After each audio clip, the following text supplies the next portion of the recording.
หนูเอากลับมาเป็นไหมล่ะลูกปาดีนะเอามาขึ้นแม่เพิ่นได้ปะล่ะอ๋อจ้าพี่จี้ยุงนะจ้าอยู่นี่เอาแม่จ้าคุณจ้ารถนะจ้าดูสิครับขึ้นดอกเดี๋ยวแม่ได้ครับเองเอาโอเคโอ้อุ้งอิงซาเล้งเด้นี่ลูกเลี้ยวป้าอิงเอาดีพอแล้วจะกลับบ้านเอารถเราเจ้าของรถพี่มาโดนแล้วจะกลับบ้าน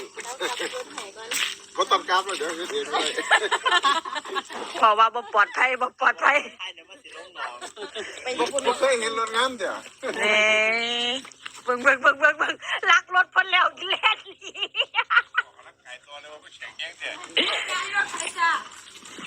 บ่มันไปหารถปืนอีกเบิ่งดูมันบ่คือติเจ้าเลยอีน้อยๆนี่อีน้อยๆพูดยังไงนี่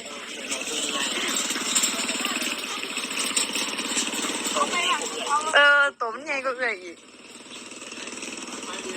ไม่ปันแน่